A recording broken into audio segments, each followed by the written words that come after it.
Welcome, everybody. Hi. Hi. Happy spring, and welcome to our fourth and final community sing of our EH-yah Attend season. I can't believe it. This is wonderful.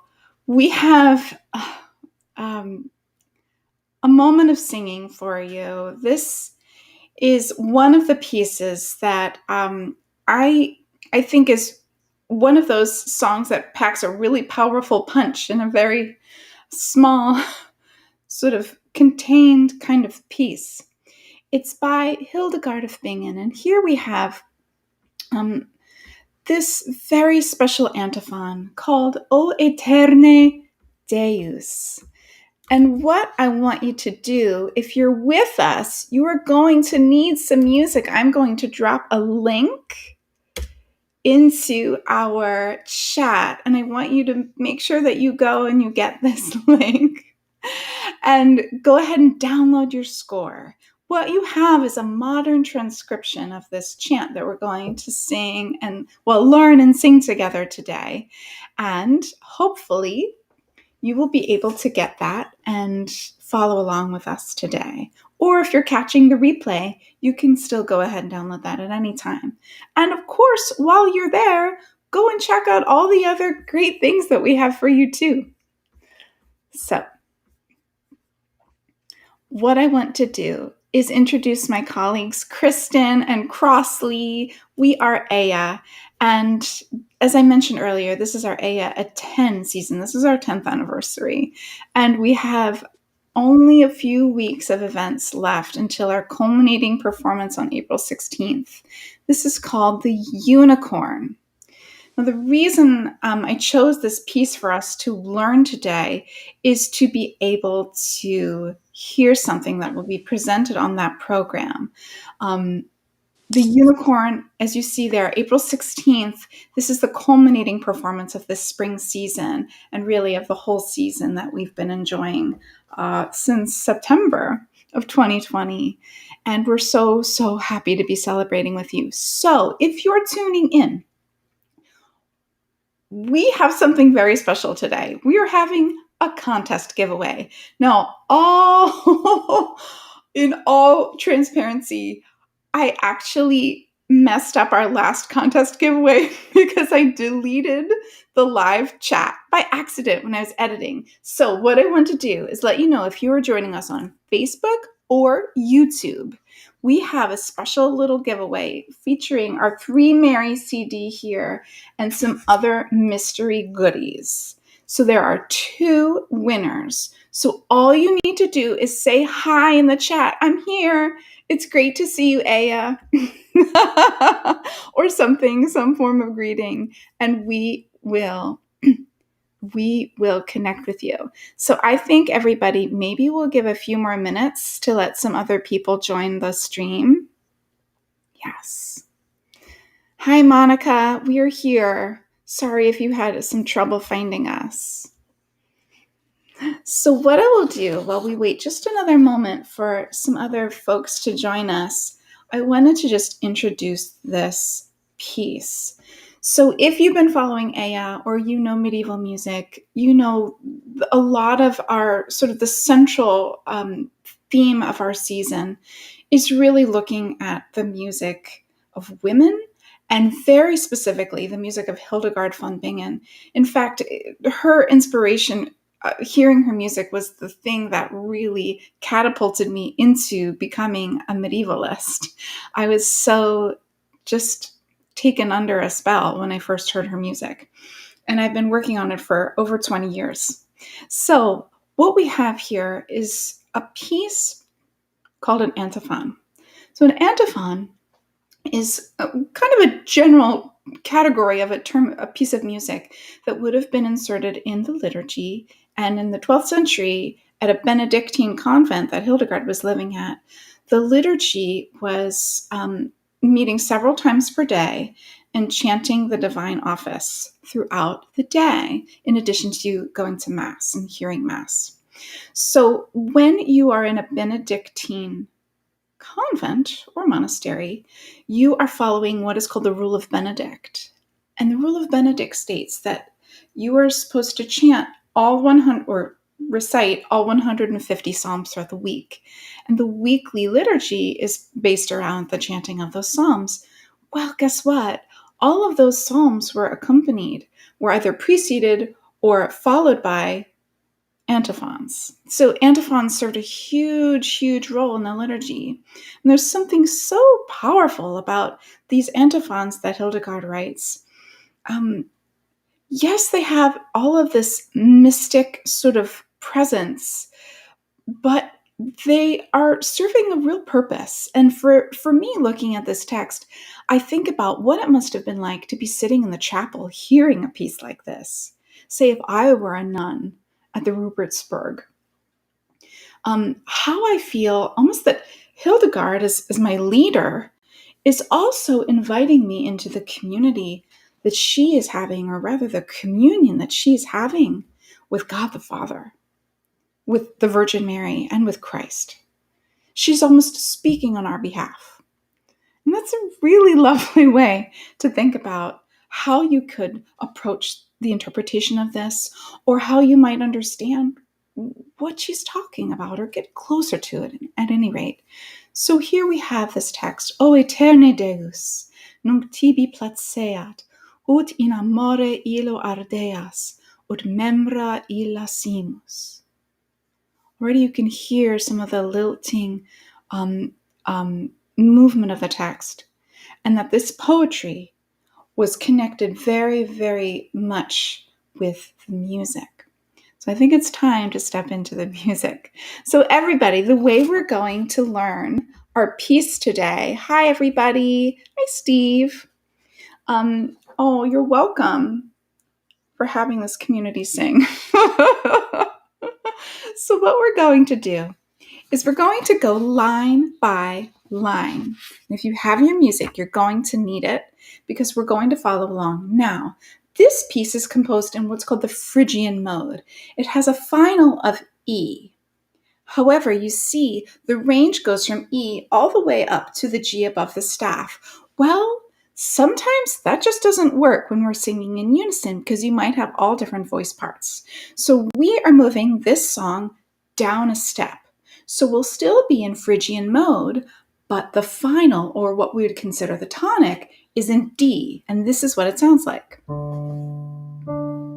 So what I'm going to invite you to do first is listen.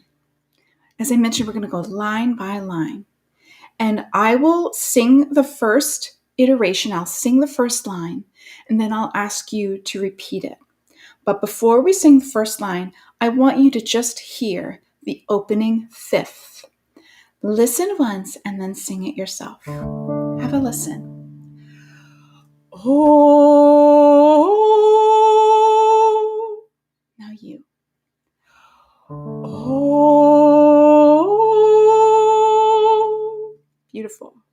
Now listen to the next small little cell. Oh, now you.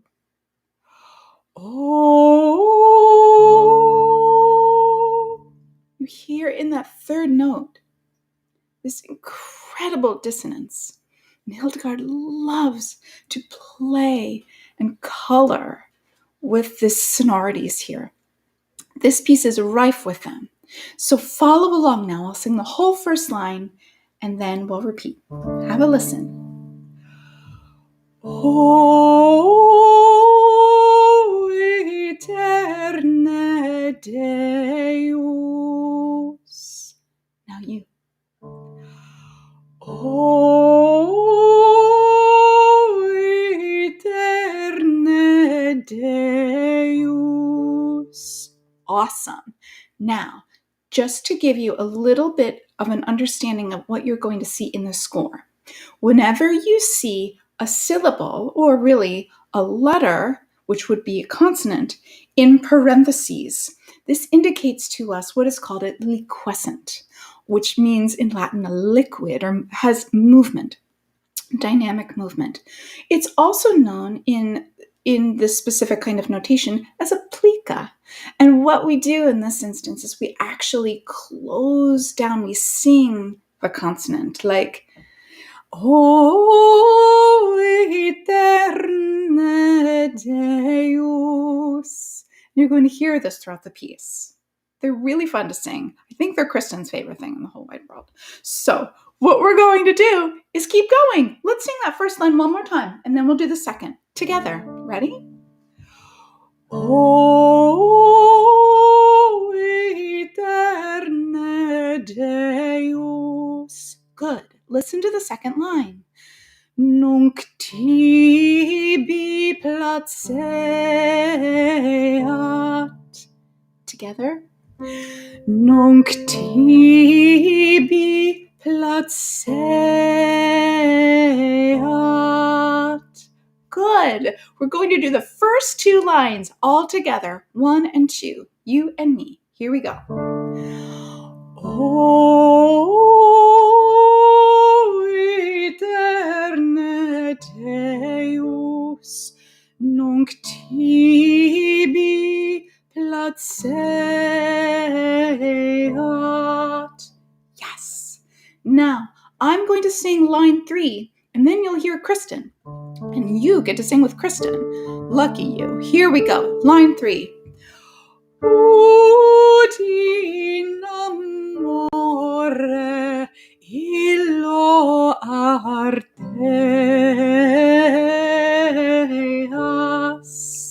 Here's Kristen. Ut in amore illo ardeas.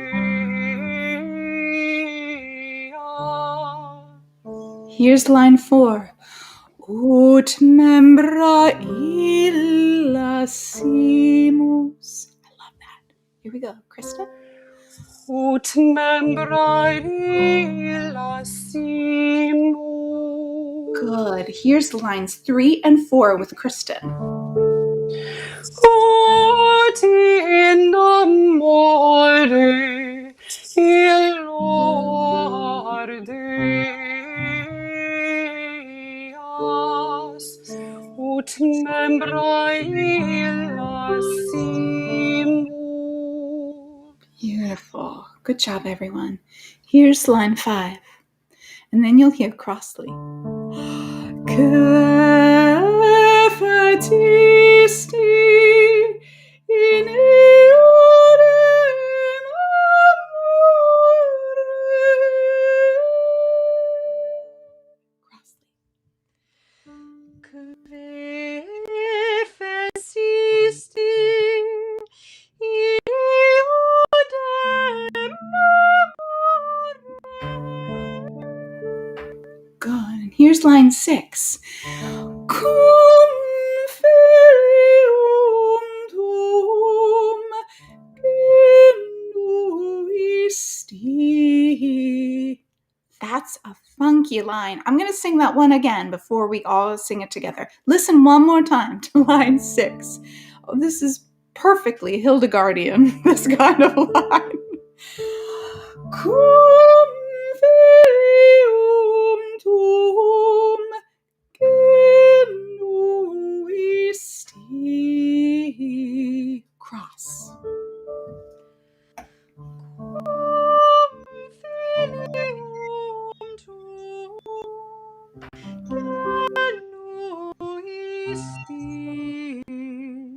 Beautiful.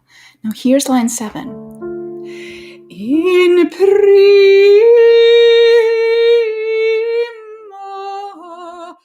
aurora. Kristen. In prima aurora.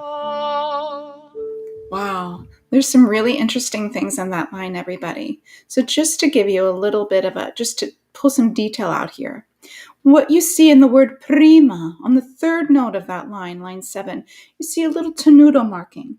That's indicating what in the notation would be called a pressus. It has this musical tension, this rhetorical tension, right on a note, on a pitch.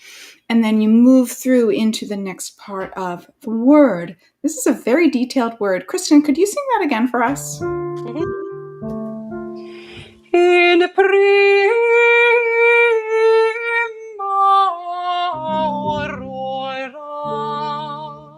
Good job. I love how she shapes the word dawn, aurora. Yes. Next, we have line 8. Have a listen.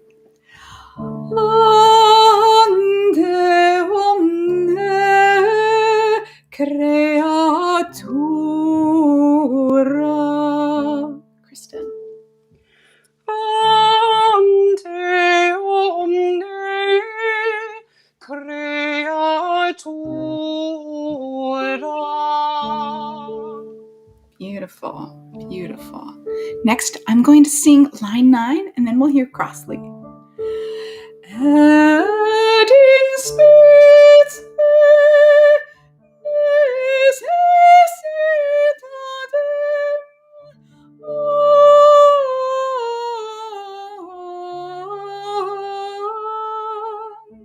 cross.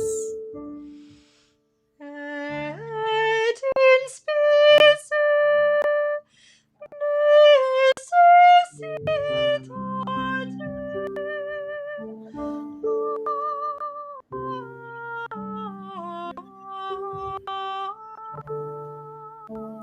Beautiful. It's so beautiful.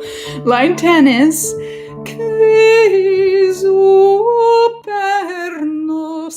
cadit.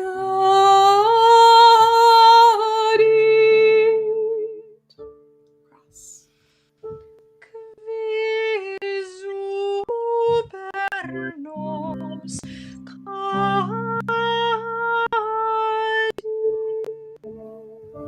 Thanks, Cross.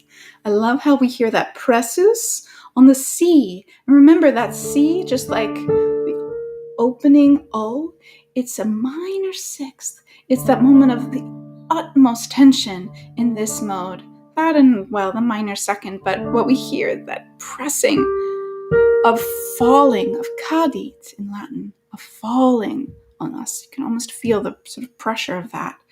Now here's line 11. Have a listen, and I'll lead the next 3 lines. Have a listen. Here we go. Et obstraeam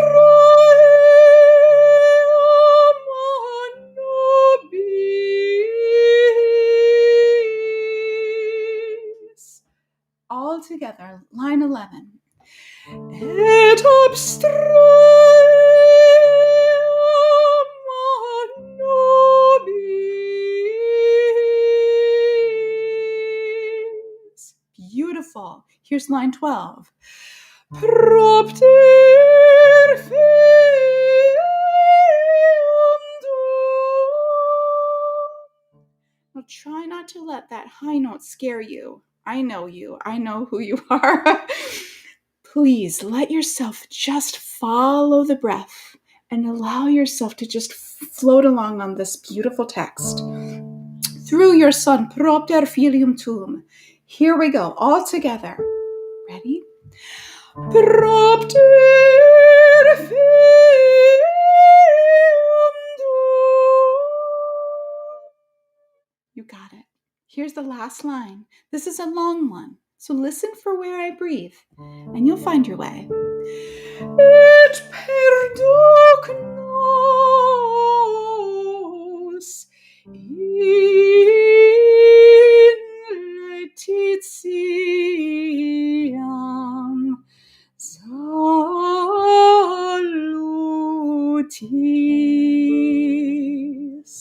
So this is one of the longer lines in this piece. I'm going to sing that one more time to lead you through that, and then we'll do it all together. Here's the last line, line 13. Et perduc nos in laetitiam salutis. Good. All together, 2T. Line 13. Here we go. Et perduc nos in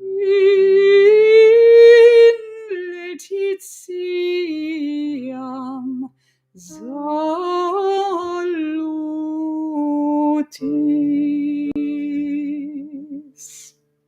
You did it! You just learned this piece.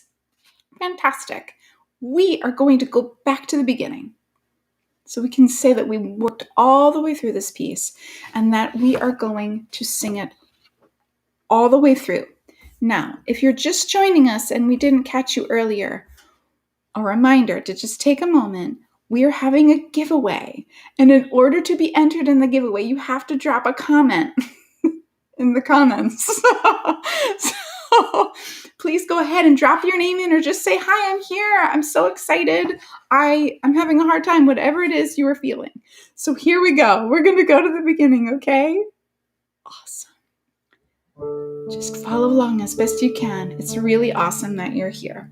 Here we go. I'll start. O eterne Deus, nunc tibi placeat,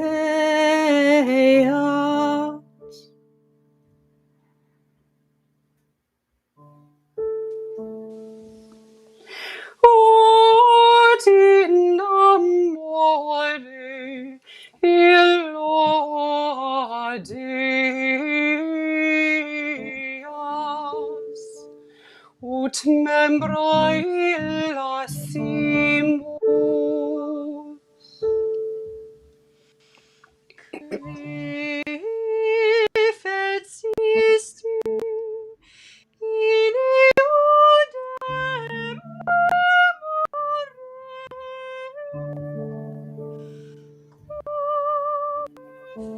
filium tuum genuisti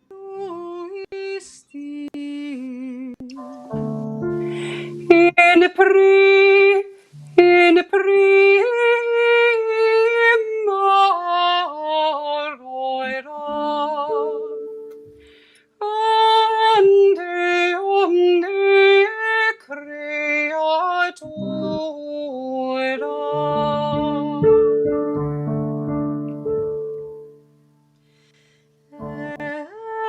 et in specie necessitatem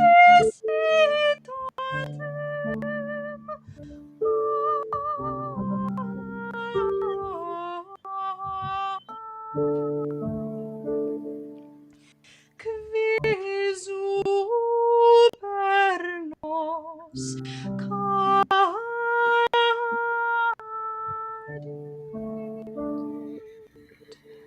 et abstraheam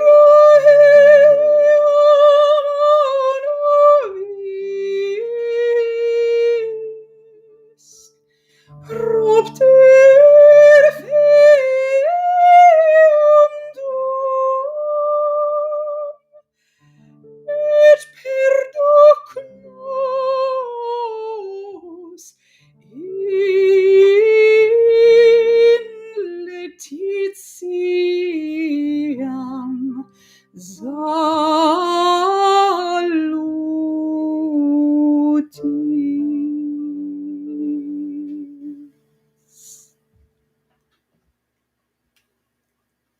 You did it. Congratulations. Yay! I'm popping Hildegard confetti for you.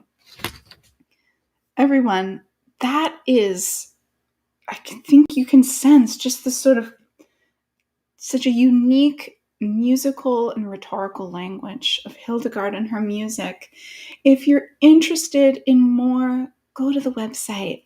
Download every song. We're going to be building this library over time, and it's all free. Please share it too. We just want to get these resources out into the world.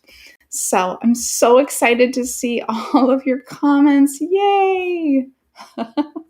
So I'm going to put that link one more time. I see Louisa Campbell, you're looking for the music. I understand. Hopefully that comes. Oh, Linda says, this is one of my favorites. Awesome. Yes, it's one of my favorites too, Linda. And we will be announcing our winners after the live stream. We'll go through and we'll get those winners, and I'll contact you directly and get your mailing address so you can get your happy, sweet little AM merch in the mail. Trackable. So Everyone, I'm so delighted for having you here with us today. I'm going to ask you, if you're not on our mailing list, to go and join our mailing list. You can do that on our Facebook page or at our website anytime. And importantly, if you are interested in joining us, we are asking for volunteers at our performance of the Unicorn on April 16th. We are going to be calling for readers and singers, and this is going to close up very soon so we can get all of this material out to you, and it will be such a beautiful performance.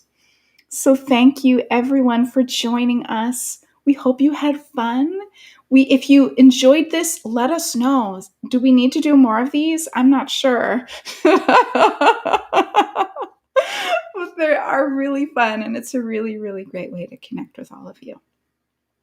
Have a great day, everyone. Thanks for singing with us. See you at our next event. Oh my gosh, our next event, next Tuesday, we have another spotlight video, and we'll be talking about The Lady and the Unicorn, the tapestries that inspired this whole program. I'm so excited. So everyone, thank you again. Bye.